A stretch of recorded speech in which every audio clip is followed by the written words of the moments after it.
This is the MyExcelOnline podcast, episode number 22. This is massive. I say this a lot, this is the biggest thing I've seen in 20 years. Welcome to the MyExcelOnline podcast, the need-to-know Excel insights, knowledge, and tips brought to you by the experts that know them best. Are you ready to explore your full potential and get better at Excel? It's time to stand out from the crowd with your host, John Michaeludis. Welcome to the MyExcelOnline podcast. In today's show, we have a special guest. He is an Excel MVP, author of over 40 books. He is to Excel what Elvis was to music. He is the king of Excel. Let's welcome Mr. Bill Jelen. Hey, John, it's great to be here. All right, Bill, great to have you here. Last time you were here was episode number 4 in August 2015, where you talked about your book that came out back then, Mr. Excel, the 40 greatest Excel tips of all time. And now 3 years later, you're back. How have things been over the last 3 years? Yeah, so it's been busy. I've just this past summer updating books for Excel 2019. So that was books number 55, 56, and 57. So I guess from 40 books 3 years ago up to 57 books now. As my friend Mike Alexander says, I am really good at doing copy and paste. So, Nice one. Exactly. That's what you need to do to get everything that's on your blog and bang and put it on to a book and sell it. Now you've got a lot of great resources, a lot of great material. And as I said before, you are Mr. Excel for a reason. You've been around for years and, helping the community and helping people understand Excel, because as we know, every 3 years, there's always a new release and new features. And, you're the first one there that brings out the book to bring the knowledge to even myself. So I can share it to everyone else as well. So thank you for everything. Now, in this episode, we are going to talk about the new features in Office 365 and also Excel 2019. But before we do that, let's describe to our listeners the difference between the two different versions, because people may be on the subscription, which is Office 365, and other people may just have the perpetual license, which is a download of Excel 2019. And therefore, they have all the new features in Excel 2019, but not all the new features that come out in Office 365. So can you explain just the difference between those two versions there? Yes. Okay. So when Office 365 came out, this was, many years ago, I said, there's no way that I'm ever going to start paying them monthly for Office, right? I was of the belief that this is insane. I want to pay $400 once and own that DVD for the rest of my life. And if I, never want to upgrade again, I never want to upgrade again. But then they started to convince me because they put out really, really good features. And I don't want to say that they did this on purpose, but like Excel 2016 came out, and the next month, bam, there were like 3 new really important features that came out that they said, oh, no, this isn't going to be in Excel 2016. It's going to be only in Office 365, right? So not only did I pay them the $400 to get Excel 2016, then I started paying the monthly fee. I'm paying twice because the stuff coming out in Office 365 was so good. And the same thing has happened now. So the features that are in Excel 2019, anyone who had Office 365 had those features in March of this year. March of 2018 was the cutoff.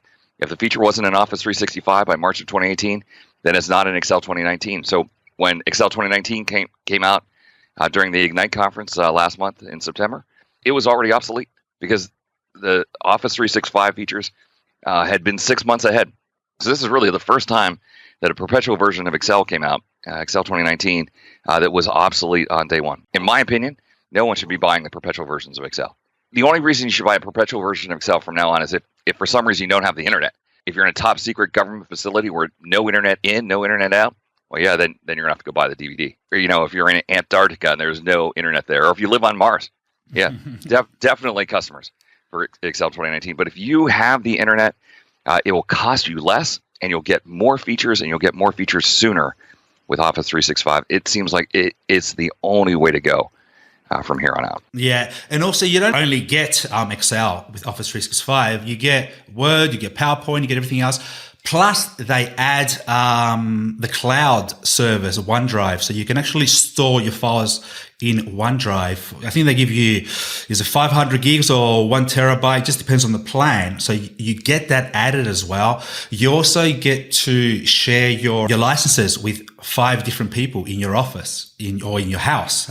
So you can do that as well. Just depending on the plan. So you just don't get Excel. You get everything else for a low annual fee, pretty much.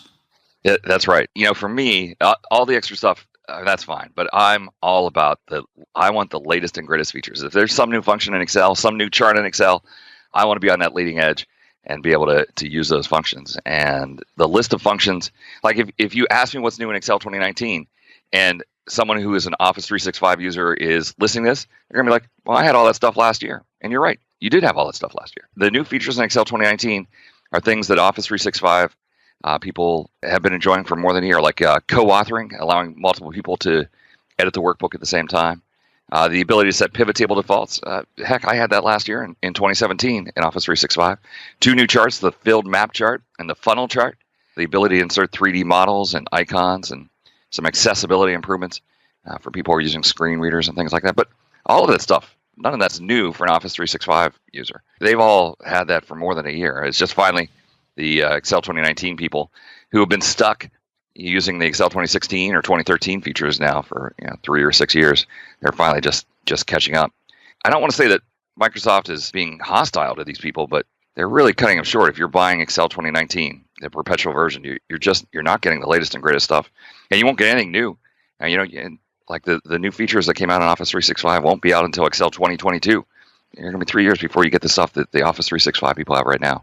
Yeah, you're right on that. All right, so let's talk about Office 365 because and the new features that have just been released. But before we do that, there are 2 versions that you can get. You can have the insider version or the monthly channel, which is a targeted. So I've got here the explanation here of the insider version, which is the best for insiders who want to use the very earliest builds to identify issues and provide feedback about new features still in development. Insider is ideal for those who don't mind the bit of risk involved in using unsupported builds. Okay. Right. Yeah. That's the explanation here on their Office website. And the monthly targeted is best for insiders who want to receive less frequent, more stable updates. So builds come out monthly and are fully supported. So yeah, you got those 2 options to choose as well, right? And I'll put a link in the show notes for people where they can access this because it's available. You just got to know where to find it. That's right. And then there's the third option. And if you're sitting in some corporate office right now with a big IT department who is out there bullying everyone around, that IT department is going to put you on the semi-annual channel. Right, so not only you don't get the monthly updates, you only get the updates once every 6 months. When they talk about that risk, I just laughed because I did a couple of seminars this week and 3 seminars last week where I flew around the country. My rule here is that I have one computer in my office that's on the insider channel that gets the latest bits so I can do a podcast about it. But on the road, my laptop is on the safe monthly channel. Mm-hmm. All right, but there's a feature that came out that is so good that I have to show it to people live. And so I put the insider channel on my travel laptop. So I'm out there doing the Power Excel seminar, and there's a weird feature in Excel that I show every day about 9:40 in the seminar, 9:40 a.m. in the seminar. It's my 3rd trick that I show, and it's how to do if you have a filtered data set, John. So you've applied a filter, you go to the blank row just below it, and when you hit the auto sum, it won't give you a sum function. It gives you a subtotal function, which gives you the total visible. Right now, that's a really weird feature. Mm-hmm. I never do that in real life. I don't do it in the seminar. But every single time that I do that now, the Office Insider crashes. Excel crashes. Okay. Yeah, so that's the risk. You have some weird thing that 99% of the people don't do, but you do, and you're going to discover in the Insider channel that it breaks. And so my role in this whole thing, being on the Insider channel, is as soon as I realize that there's a bug, because I do the same steps every single seminar 35 times a year. As soon as I realize there's a new bug, I let the Excel team know, and they will get that bug fixed before those bits hit the monthly channel, right? So I look at that. I'm the first line of defense for discovering that they've broken something, and I want to make sure that gets. If a bug ever hits the monthly channel, that's my fault. I didn't realize that and didn't let them know and didn't give them a chance to fix that stuff. So the people on the Insider channel, you get the latest and greatest stuff, but there's a chance that some little feature you have, it's just going to stop working. Especially if you have a feature that you use that no one else ever uses, you might discover that got broken. All right. So to be on the safe side, people should select the monthly channel there. And that way, if it ever breaks down, you can just email Bill and it'll be his. Yeah, that's right. That's right. Yeah, monthly channel's the way to go. Or have two computers, one on the monthly channel, one on the insider channel. Like you're using the latest and greatest switch over, but you have the backup. Hey, I just downloaded the insider and just to try the new features, and man, it's amazing. It's just, it's the things that you can do. But obviously, if you're going to do that on the insider and then you give it to someone who has Excel 2010, that will not work, right? No, yeah, definitely not. Definitely not. Yeah, so you have to. 365. Right. That's right. All right. Now let's talk about the new features that have just been released. We're going to talk about the new geography and stock data types, the artificial intelligence with ideas, dynamic arrays using sort filter unique, and why sequence is more important than sort filter unique. All right, Bill, over to you, buddy. Let's go to the first topic, which is the new geography and stock data types. Just explain to the people what they do, just so they can get an idea. And also, we have videos for each of these new features. You're going to find them in the show notes. So if you can't actually visualize it, go to MyExcelOnline.com/podcast. Click on the show, and you'll have the video there, and you'll be able to see what we're talking about. Okay, over to you, Bill. Yeah. So, okay, these new geography types, and here's how I do it in my live seminar, which is great. So I've flown to some new city. Yesterday I was in Oklahoma City, Oklahoma, right? And of course I know that I'm sitting in Oklahoma City, Oklahoma, because that's where I flew to. I create a column A1, I put city, A2, I type where I'm at, Oklahoma City, Oklahoma. But then I ask people in the audience, I said, all right, now give me the other cities in Oklahoma. And they'll say, well, Tulsa. I'm like, okay, that's great. And I typed that in. And then I said, all right, now give me some small cities, some cities I haven't heard of. And so they'll rattle off some other cities that, maybe 20,000, 30,000 people. And I select that whole range. And on the data tab, I choose geography. And the thing that I typed in Oklahoma City, Oklahoma, changes. It gets a little map icon next to it, and it changes to Oklahoma City. So all 5 of these get recognized unless I misspelled it, right? And then it asks me to, search and try and figure out what it is. And the first thing I show them, which makes the whole room go, oh, as I hover over the map icon and a little window pops up that tells me everything about Oklahoma City. It tells me how many people live there, who the mayor is, it has some pictures of the town. And, everyone's like, oh, and I'm like, no, that's not the good part. This is completely useless. This is a picture. Who cares about this? And then I go over to column B. And in column B, so remember, Oklahoma City is in A2. So in column B, I type equal A2 dot. And when I type that period, a whole list of fields comes up, like A2 dot population. And then over in C2, I do equal A2 dot leaders, and the mayor pops up. So now I see the population and mayor for Oklahoma City, but then I choose those 2 formulas and double click to shoot that formula down. And now I have the population for all of the cities and the mayor for all of the cities. And people are like, oh, that's awesome. And then the last thing I do, and especially, so I don't know Oklahoma that well. I go there once every 2 years, right? So I have a list of cities here. I don't know these cities.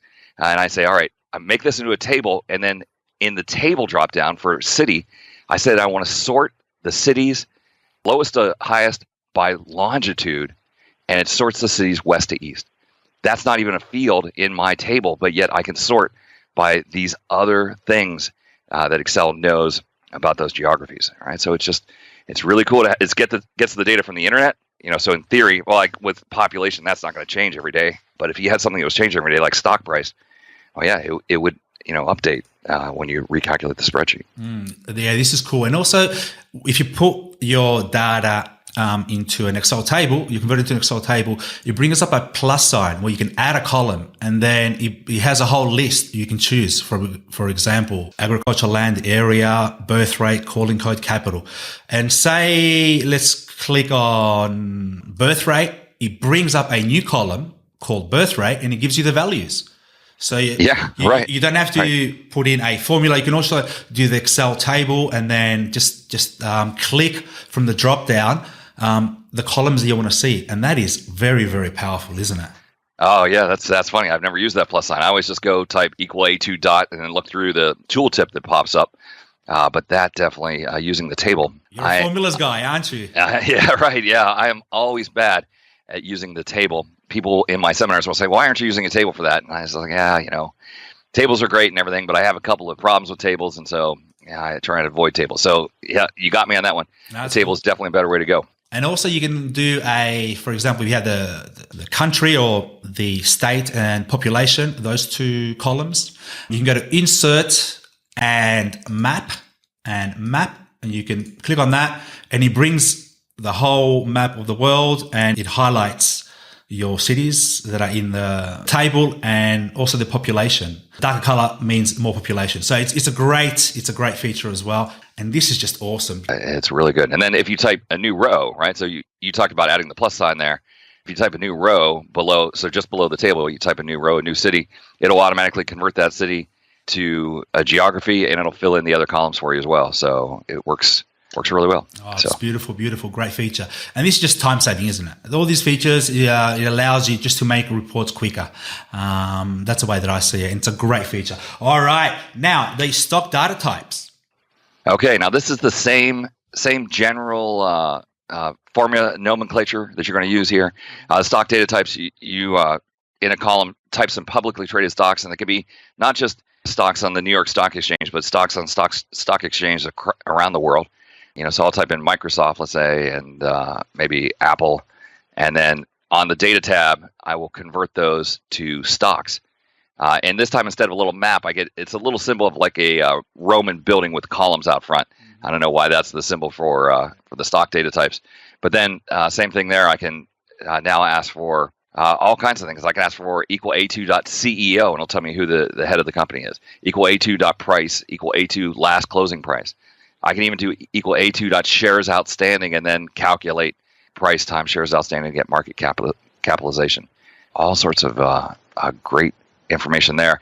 And it's funny, the people who are intrigued with this, obviously are investing in the stock market, and they're really curious about where the data is coming from. Where is this data coming from? How do we know it's current? And as soon as you convert to stock data type, the info bar, above the formula bar, that little place where it says, hey, you have macros and the macros need to be enabled, that bar lights up with financial market information is provided as is, and then a link to learn about our data sources. And it'll tell you for each country which stock markets it's using and where it's getting that information from. So you can decide whether or not you trust, is it Morningstar or who's providing the information. So for each country, you can see where they're getting the data from. Nice. And also, if you want to refresh it, just right click and refresh, and it'll update with the latest stock prices. Yes, that's right. I've got here just a couple I did on my computer. I've got Microsoft, Apple, Facebook, Amazon. Microsoft, $116. Apple, $233. Facebook, $218. Amazon, $2,050. Yeah, wow. That's crazy, isn't it? Right. And we're recording this 25th of October, 2018.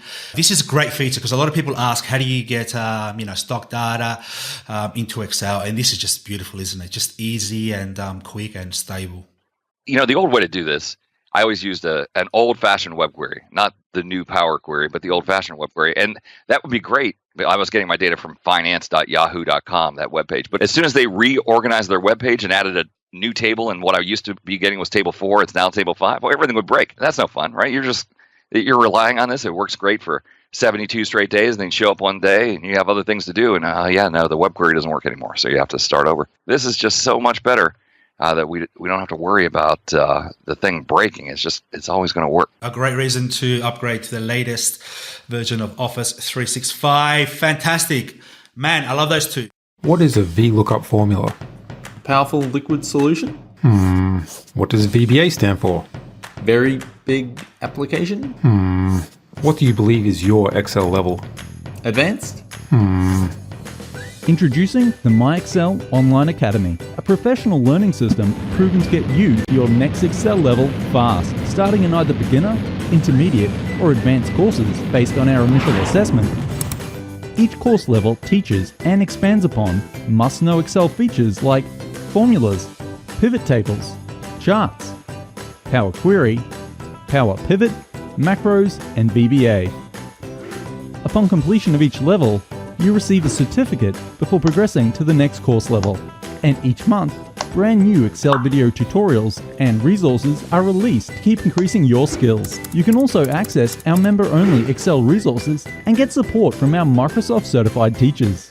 If you want to get better at Excel, become more productive, and save yourself hours, days, and weeks of time each year, want to stand out from your colleagues by impressing your boss to generate greater opportunities like promotions and a higher salary, then the MyExcel Online Academy is for you. So kickstart your personal and professional development and enroll today. Now, next one, artificial intelligence with ideas. This is the next level. AI. This is the future, isn't it? People will not have to employ analysts because this is going to do the job for a manager, isn't it? It could be scary. Yeah, right. Well, actually, I think it's going to make analysts better. Okay. Yeah. So here's the deal. You're a financial analyst. You get a large data set from your system, your mainframe system, or whatever your enterprise system is, and then you summarize it down. You create a pivot table, and you end up with what 60 lines on a report, or maybe 3 pages of a report, and you're going to send that report up to your manager, who's going to forward it on to his manager. And here's the sad fact that I've come to realize: they're not going to spend. You spend 20 minutes creating that report. They're going to look at it for 5 seconds, 7 seconds, 10 seconds, and then they're going to move on, right? You spend 20 minutes of your life, and they're going to give you 10 seconds. So I always tried to write a headline that would catch their attention and make them not spend 10 seconds, but spend 30 seconds. Like I would call out one fact. Hey, check it out. The West region had their best quarter ever. Or, this product in this region took off. And at the very least, I knew that the manager's manager would remember that factoid, right? And then maybe that factoid would get used in a staff meeting when he's talking about, oh yeah, I saw, a report from Bill that says, the West region had their highest region ever. So it was always look through the data and try and find something interesting. Well, now with this new feature called Ideas, you select your data, the original source data, and you ask Ideas to find something interesting. It takes a good 12 or 15 seconds, and they come back with 4 or 5 charts. And you start looking through those 4 or 5 charts. And John, I have to tell you, those first 4 or 5 charts are super boring. They're never good, right? And what I've learned is if the chart you're seeing is blue, it's basically the same chart you would have gotten in Excel 2013 from insert recommended pivot tables. It's the same logic that creates those first few charts. But then what's funny, the strategy there, and I can't get anyone at Microsoft to confirm this, but I'm sure this is what's happening. While you're consuming those first 5 charts, while you're looking at those first 5 charts, in the background, they then produce the rest of the charts. So at the bottom of the 5 charts, a little hyperlink appears that says, see more results. And when you click see more results, now you get 32 to 37 charts, and those are the good ones. Go past those first 5. They get those first 5 really quick. You give them a little bit more time, though, and then it starts to give you really insightful things that you wouldn't have been able to pick up. So once you get down into the charts that are orange, the orange charts, those are the ones that the machine learning and the artificial intelligence is kicking in. And it's not just choosing to show you total, whatever numeric column is on the right by the text column on the left, which is what the recommended pivot table always used to offer. But you get down into the things like it'll find outliers. It'll find where there was an outstanding top 2. So in this market or sector, you had 2 customers who accounted for 80% of the revenue. It'll find a correlation between when this happens, this other thing happens. And it's really beautiful how it detects what's going on. And here's the thing.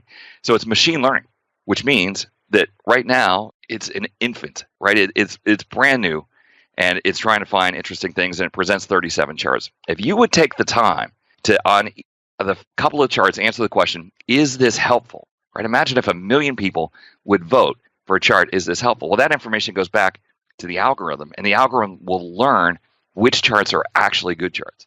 So while this feature is cool right now, a year from now or 6 months from now, after it has millions of votes, it'll start tuning the results. And I'm hoping I get to the point where the good charts, the really interesting orange charts, will pop a pivot table up to the top, and those boring charts that really, were kind of obvious won't be presented all the time. So I'm not going to take the time to vote on 37 charts, but I always go through, and the one that I like the best, I always click, is this helpful? Yeah, give me more of this. If you click on the one that you like, just click on the thumbnails, what happens next? It builds a pivot table and a pivot chart and puts that right in your spreadsheet. Automatically. You don't have to do anything. Yeah, right. Wow. You get all the results. That's powerful, isn't it? Now, John, should we be honest with people? Should we tell them? Let's go. So here's the thing. Sorry. This feature looks great, and it looks great in a demo, and it's awesome in a demo. And I love the 37 results, and I show this feature all the time.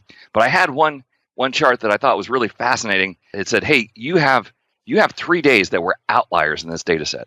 And I was fascinated. When they brought me the pivot table and the pivot chart, they highlighted those 3 data points in orange, and I don't know how they did that. It would be hard work for them to go through and 2 years worth of data points.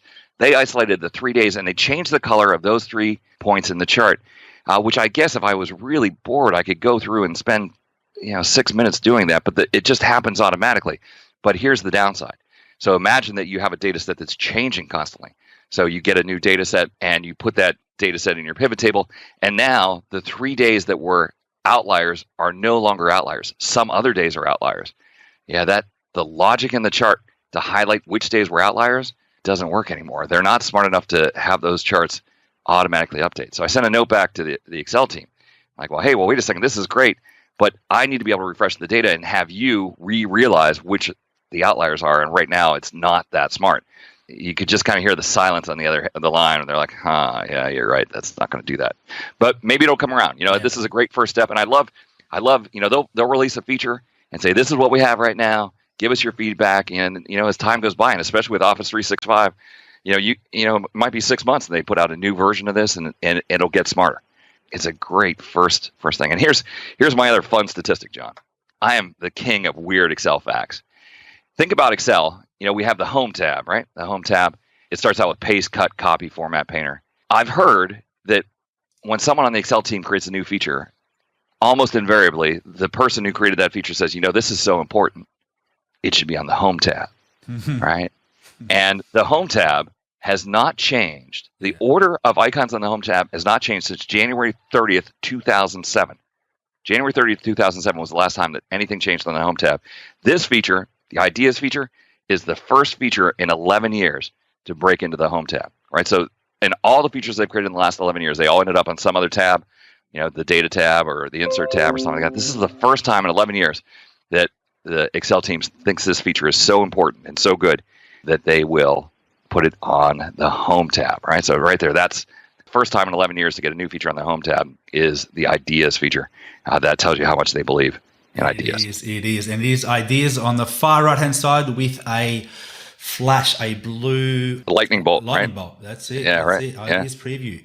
Man, this is going to, as you said, make analysts better because it'll give them more information where probably they wouldn't be able to do before. And not just your data. So, the data sets that I use, John, I'm really familiar with those data sets. And they'll say, hey, Walmart is your largest customer in the retail sector. I'm like, yeah, I know that. But it's funny, I was working on these books. I have a book that I co-authored with Mike Alexander, and Mike has his own data sets. I created my data sets in many cases. He created his data set. Boy, it's so fun to take someone else's data set from a vendor or from a customer or something like that, and run that through Ideas. Because then you can start to see, you'll start to understand the other person's data more than they understand their data, because this thing will find, various stuff in the data. So it's a great feature. It's a fun feature and gives you ideas, makes you look smarter. That way, when you write that headline for your manager's manager, there's a better chance that they'll be interested in what you have to say. We're going to put a video in the show note just so you can see how this works visually, and you can try it out. If you don't have the latest version of Office 365, you should definitely get that upgrade. Wow, there's some great stuff here. Thank you for that. Appreciate it. Now, let's go on to the next one and talk about dynamic arrays. Now, this is big, that big that you decided to release a book as well. I did. This is massive. I say this a lot. This is the biggest thing I've seen in 20 years. This is a complete rewrite of the calculation engine. This is Joe McDade. Joe McDade, who I first met when he was on the Model Off competition. He wasn't in the Model Off competition, the World Modeling Championships. He was the question writer for the Model Off, right? So he's a smart guy. And Joe worked in the real world. He's worked with Excel, like we've all worked with Excel. And Joe got hired by the Excel team and is working on the calculation engine, and came up. Joe and his team, Joe's the face of that team, but his team behind him working on calc, they came up with a completely new type of formula, right? A single formula. I'm going to enter a formula in one cell, and that formula is allowed to spill. That's the official word, spill results into the neighboring cells. So I might enter a formula in cell C5, and that formula might return 10 columns by 50 rows. And so one formula is generating 500 cells. All of those numbers appear, and I can calculate it based on those numbers, but that formula only lives in the top left-hand cell. If I have to change any of those numbers in the middle, I have to go back up and change the formula in the top left cell. So one formula now will return multiple results. And there were weird functions in Excel, like, for example, the line function or the transpose function, mmult function, that would return a series of values, but you had to select the range ahead of time. You had to know how large the range was to be, and then you had to hit the magic 3 keystrokes of Control, Shift, Enter, right? Those formulas were hard to use. When you sent it on to your coworkers, they had no clue what was going on. They would edit it, not press Control, Shift, Enter, and then all the value errors would appear. All of that goes away now with these dynamic arrays. You just enter the formula, and my favorites are the sort, for example, the sort function or the filter function. You just enter that formula in one cell, and it returns a whole bunch of results, spills those results into the neighboring cells. And let's say that I was sorting a table, and the table now grows. Well, hey, the results will grow with the table. It's just amazing how cool these functions are. So sort, filter, and unique. And now, I went through this, the videos that you released, and which explains it. Very powerful stuff. But one thing I wanted to ask is, why would you want to use this, or where would you want to use this? In creating dashboards, in what kind of scenarios? It's for dashboards. And here's the fundamental problem that we have, even with pivot tables, right? So you're a data analyst, you use Excel 40 hours a week. If you needed to sort a data set, that's easy for you. Choose one cell, click A to Z or Z to A, sort ascending, sort descending, bam, you're done, right? That we can do that in the blink of an eye. We can sort that data set. But the problem is when we build a report, and that report is pulling data in from somewhere, so the results are changing all the time, and we build a beautiful dashboard, give that to our manager, who gives it to his manager, and they open it. Well, when the data changed, the top customer may not be the top customer anymore. And so you need to get your vice president of sales. You say, all right, now, hey, I know you don't use Excel all the time. You just have to click right here in this cell and then go back to the data tab and then click on this button that says Z to A or Z to A. And he's not going to do it, right? There's no way. There's no way that my vice president of sales, 2 levels above me, is going to do those 3 clicks.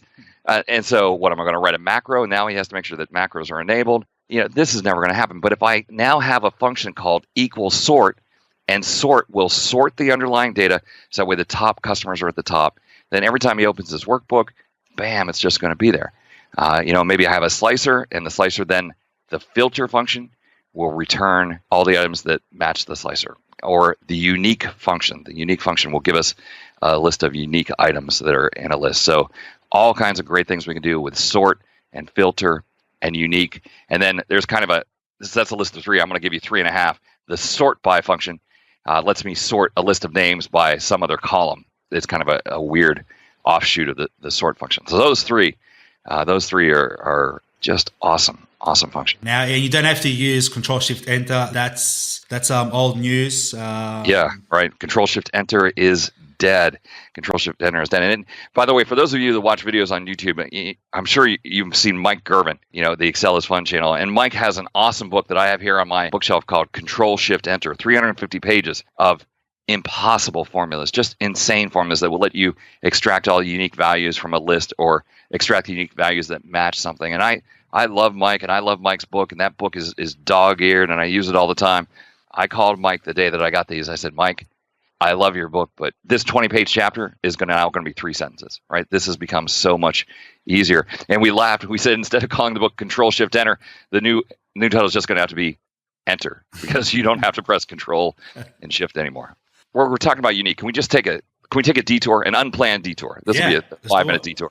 I need you to grab a pen, and everyone listening, I need you to grab a pen and just a sheet of scratch paper, and I need you to write down 5 words for me. All right? I've got it here. Okay, this is great. So here's the words. It's apple, like the fruit, right? Mm-hmm. And then the second word is apple. Mm-hmm. The third word is banana. Yeah. The fourth word is cherry, and the 5th word is cherry. Okay, so we have apple, banana, cherry, cherry. And I am going to ask you a question that seems completely obvious to me, and that question is, what is the unique list of products in those 5 cells? So we have apple, banana, cherry, cherry. When someone asks me what the unique list of products is in those 5 cells, the only answer that I ever would consider is apple, banana, cherry. Me too. Yeah, right. To me, in English, sitting there as a financial analyst, I need a unique list of products. It's apple, banana, cherry. But I was frustrated with the conditional formatting in Excel, because if you go to home conditional formatting, mark cells, and ask for the duplicate values, they have some other weird algorithm that doesn't match what I think is the unique list. And occasionally, and I've done this the last 3 times I had 50 people in the room, I say, all right, what's the unique list of products? Apple, banana, cherry. Does anyone disagree with me? And there'll be 2 people, like maybe 4%, who raise their hands and say, no, yeah, the unique list of products from that list is banana. And I'm like, what? And they're like, that's the only product that appears once. That's the only thing that's unique in that list. I'm like, who would ever care about that? Right?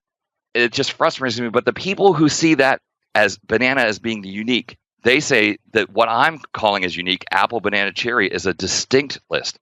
And that at database people, they have a different term between distinct and unique.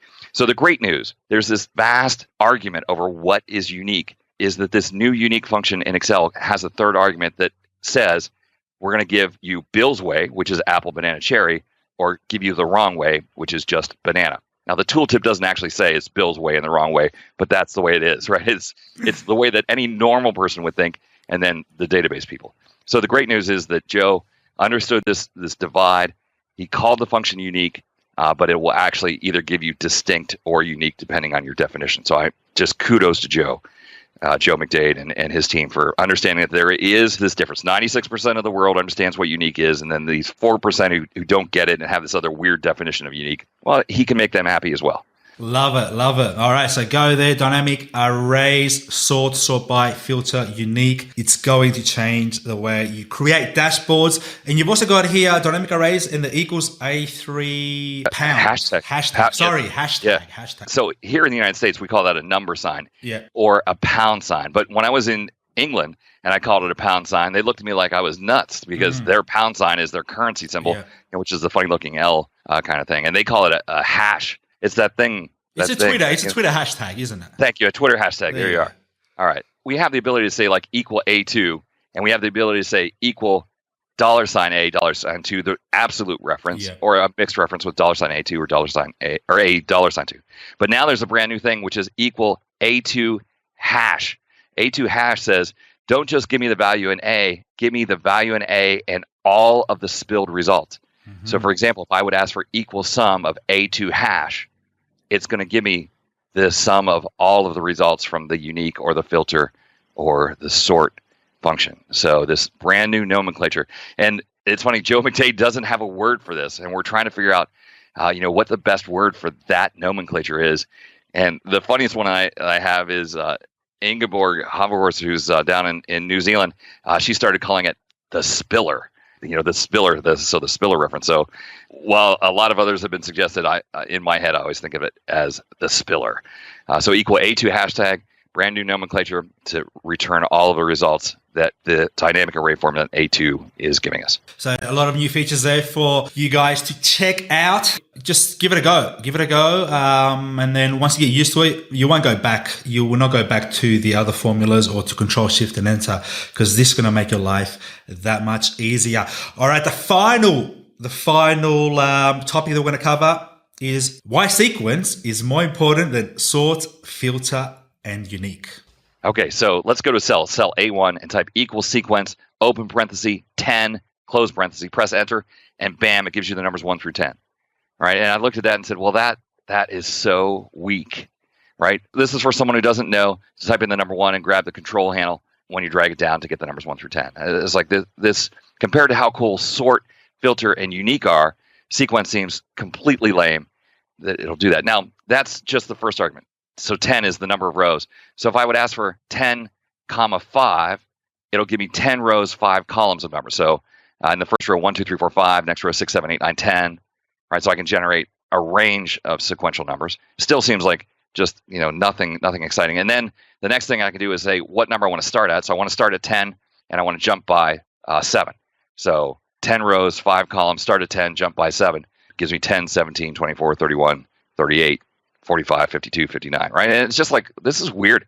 Why would we ever need this? It's certainly not as exciting as the new functions of sort and filter and unique. And that was my initial reaction. So the video I did on this, it was at the end of the week, it's just like, yeah, okay, here's this other thing. I don't think anyone ever uses. But then I started to work on a book all about these dynamic arrays. And in the book, I really tried to think of other uses other than just sort, filter, and unique. And one of the things that I do frequently is, if you're buying a car or buying a house, we typically get a loan or a mortgage on that car or house. And in Excel, you can build an amortization table to try and figure out each month how much principal and how much interest you're paying. And there's some great functions there that, I only use once every 5 years that will let you calculate the interest per period for the loan. So if I need to figure out how much interest I'm going to pay this year so I can put that into my taxes, I can ask for the interest for period 5, period 6, period 7, period 8, period 9. And we have this Excel trickster thing there where we ask for, if I need period 5, I ask for the row of A5, because when I copy that down, it'll change to 6, 7, 8, 9, 10, 11, 12, and so on, right? Mm-hmm. So it's one of those weird Excel trickster things that only pops out once every 5 years when I'm buying a new house or a new car or something like that. But then I realized, well, wait a second. What if I ask the sequence function to give me 12 numbers from 5 on up, right? So I'll get from 5 to 16. And the sequence function then goes into the iPayment function. In the iPayment function, there's a point where you say, which period do you want? And you say, I don't want the 5th period. I want the 5th through 16th periods using the sequence function. And that sequence in that argument inside of iPayment to calculate the interest portion of the payment, that makes iPayment all of a sudden into an array function. And I said, oh, wait, this is super powerful, because now sequence is turning this other function that's not normally an array function into an array function. And once I had that realization, and actually when I pressed enter, I was a little annoyed because it spilled. It gave me 12 results. I'm like, no. I don't want 12 results. I want just one answer of how much am I paying in those 12 periods. So I wrapped it in the sum function. And you would think you would have to press Control-Shift-Enter, but Control-Shift-Enter is dead. The sequence function turned the iPayment function into an array function. And that's when I had the realization that the sequence function is the key to this whole thing. The sequence function turns every Excel function into an array function. Functions that you would never think would be array functions. I have this joke. I make a joke at the beginning of every one of my seminars of the most ridiculous Excel function in the world. And the joke is, if you have bad financial news, I go over to the column and I show a financial statement with really bad numbers, and then I use the Roman function. The Roman function converts those numbers to Roman numerals, like from 2,000 years ago. All right. And then I hide the original number. And I say, just put this on the CFO's desk and run, right? They'll never figure out. You'll be down the hall before they figure out what's going on. Roman is ridiculous. Who can use the Roman function? No one is using Roman numerals anymore, except for, here at our big American football game is Roman numerals. Okay. So I sent a note back to Joe McDade with a screenshot. I said, Joe, I've just created the world's least useful array function. I did equal Roman, and then inside of Roman, I put the sequence function, and it was able to generate all the Roman numerals from 1 to 100. So even sequence turned a ridiculous function like Roman into an array function. Sequence is the magic that turns every function into an array function. It's super, super powerful. So while I initially dismissed it as this is a party trick for someone who doesn't know how to hold down the control key when we drag the fill handle, it's the Excel trickster way to make every single formula into an array formula. And this may be advanced for people, but it's like the sequence could be like the rand between, pretty much. People can just use that, put sequence, and then put in your parameters, and it can give you rows of and columns of numbers just with just one formula, right? I'm glad you mentioned that. They actually do. There is another function here called RANDARRAY. So we've always had RAND and RAND between. RANDARRAY is like RAND, but it gives us a 10 rows by 5 columns. So if you're doing Monte Carlo analysis or something like that, there's another video series out there called Excel Hash, where it was a competition that Oz DeSoleil and Minda Tracy and Layla and Mike and John Ankapor and I competed head to head against each other. And my model that I built for that was horrible. I finished 5th out of 6th, almost in last place. It was this terrible 20-minute thing about whether or not the Earth is going to be destroyed by this asteroid in 2196, and who cares? We'll all be dead by then. But the model there was just a thing to behold, with 200,000 calculations happening at each press of F9. Wow! I took those 200,000 cells and I replaced it with a single formula, one formula of these new array formulas, using RANDARRAY, doing a VLOOKUP into the RANDARRAY. And here's the amazing thing, that when it was in 200,000 cells, that workbook was huge. It was 6 megabytes of data. When I made it be in one cell, doing all the same calculations in one cell, it was 32K. 32K. So I went from 6 megabytes to 32K using this RANDARRAY that returned 100,000 results and then did 100,000 VLOOKUPs. So I mean, it's really exciting stuff. Really, really exciting.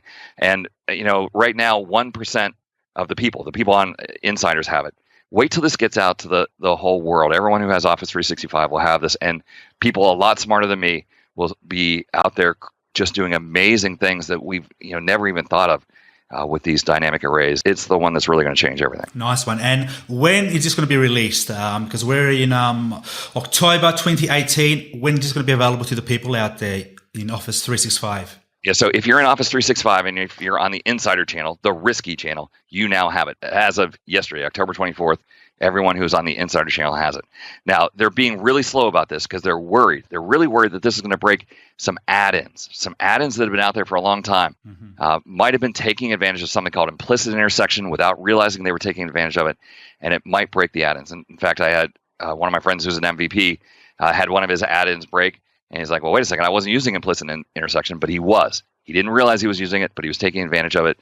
And that's great because this guy is engaged and he's alive and he realizes it and he fixed his add-in. What we're worried about is the add-in that was created 5, 6, 7, 8 years ago. And that person who created that add-in is no longer interested in Excel. They've moved on. They're doing something else. But people are relying on that add-in. And so they're going really slow to see if it breaks any add-ins and if they can track down the person who created the add-in and have the add-in author fix their code. So if you're on the monthly channel, I don't know this officially, but I'm really going to bet that it'll be early 2019 before you get it. And if you're on the semi-annual channel, I really bet it's going to be July of 2019 before you get it because you're just being super cautious with this, making sure that it doesn't cause any problems. You go to a calculation engine that's been there for 30 years and start to make changes to 30-year-old code. I appreciate the fact that they're being super cautious with this. So when it comes out and people are using it, and it's going to change the world. It's going to make them faster, quicker. Not just these formulas, but what we talked about today: the geography and stock data types, artificial intelligence. It's just going to make people's jobs that much better. They're going to be quicker. They're going to have more answers that they can give to the boss and help the business. So kudos to Microsoft and the Excel team there for bringing these new features out. Before you go, you have a free ebook for our listeners. What do you got for us? Yeah, that's right. So the day that they announced these dynamic arrays at the Ignite conference in Orlando, Florida, I started furiously writing. And early the next day, about 2 a.m, I had released a 60-page ebook that I put out there. I actually released the ebook even before it had gone to the copy editor, right? So there's a version out there that was very, very rough, and then sent it to our editors and had everything updated. And so I decided that this stuff is so important, it wouldn't be right for me to sell this book. So for right now, at least through the end of this year, I'm making the ebook available for free. So it's a 60-page ebook. You can download the PDF. It has 30 different examples of how to use these formulas, how to use the spiller array and things to watch out for and things you maybe have never thought about. So that's called Excel Dynamic Arrays Straight to the Point. And you can put a link right in the show notes or something like that so people can go download that book. I will do, and I'll put a link there. You can also check out Bill Jelen's website, MrExcel.com, and you can also find it there. So it's only available until the end of this year, 2018. So you only have a couple of months. And also you have a new book which is coming out, Excel 2019. Just quickly talk about that. Yeah, this is exciting, right? So I've written a lot of books, right? This is my 55th book, but this is the first book that I'm associated with where the publisher on the cover is Microsoft Press. This is like being called up to the Premier Leagues, right? I've been in the minor leagues for so long. I'm finally, writing for the mothership for Microsoft Press. So I'm really excited about this book. It's called Microsoft Excel 2019 Inside Out. It comes out, I think, November 11, 2018. It's available. Big, thick book.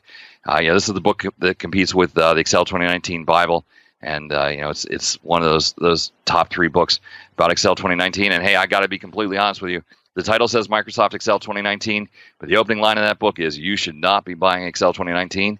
And I'm going to assume that if you're reading this book, that you're probably using Office 365. So I covered not just the features in Excel 2019, but those important new features like dynamic arrays and the geography data types and the stock data types, insights. And it'll be interesting to see when my friends and competitors come out with their version of Excel 2019, if they're just covering Excel 2019, which means it's an obsolete product, or if they're covering the new stuff. I felt it was definitely right to cover the new stuff. So even though the title on the front says Excel 2019, it definitely has all the Office 365 features as well. Fantastic, Bill. Thanks for that. And I'll put the links in the show notes for everyone to get a hold of that book. Now, before we go, where do you see Excel in the next couple of years? Because you're in there, you're involved. Well, yeah, okay. So, we didn't talk today about Power Query at all. Power Query is the game changer. The Power Query is the amazing thing, lets you clean data and load data. And Power Query, it's interesting because it's in Excel, but it's also in Power BI, and Power BI is the leader there. So you see features show up in Power BI a couple of months before they show up in Excel. So I have already seen some of the great new changes that happened in Power Query and Power BI, and I know those will come to Excel. By the end of the year, maybe the beginning of the year, some beautiful additions to Power Query. I'm looking forward to that. Joe McDade and the Formulas team, now that they've done all this work for dynamic arrays, they say that they can probably start producing functions, every month, every quarter. So a lot of new calculation functions will be coming out now that they've finished this work on dynamic arrays. They've kind of rewritten the architecture, and so we'll see a lot more functions come out. And then those data types. Right now, types of geography and stock. Imagine if you could define your own data type. So you're in some industry and your company has other measures. You could define your own data dictionaries for that. I would love to see the data types expand. That's just some of the things, and who knows what other great things they have kind of that they're working on there behind the scenes. But I'm sure if you're in Office 365, you'll be getting plenty of new features as we go along.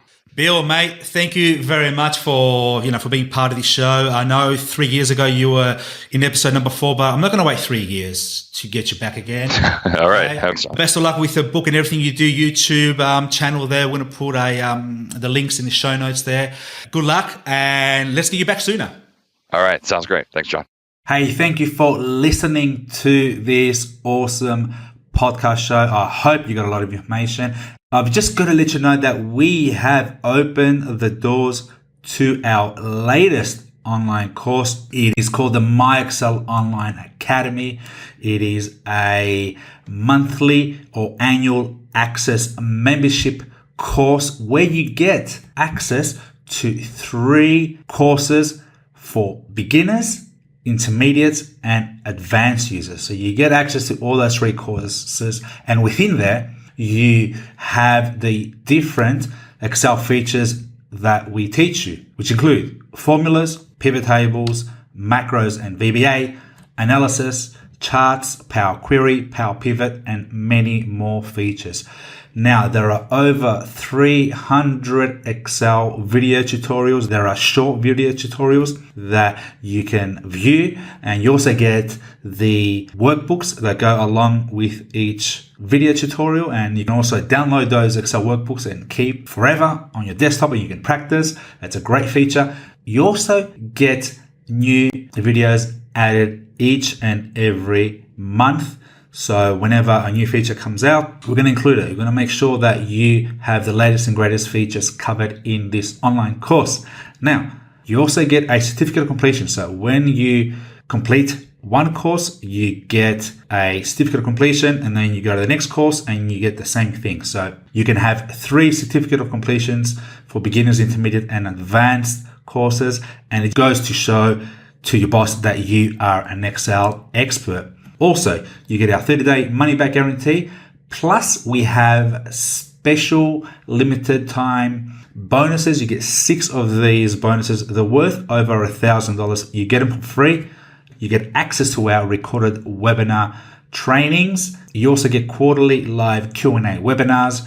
You get our dedicated teacher email support. You get access to our private members only Facebook group. You get access to our private MyExcel Online forum. You also get a welcome pack sent out to you. Now, this is only for the annual membership, and it includes a laminated A4 keyboard shortcuts template, an Academy member mouse pad, a pen, and a sticker, and we mail it out to your address. So this course is open now. To get access to this course, go on MyExcelOnline.com/courses. And you're going to see everything there. You can read our testimonials. You can have a look at our curriculum in detail. You can download the PDF curriculum if you like. You can have a look at the FAQs.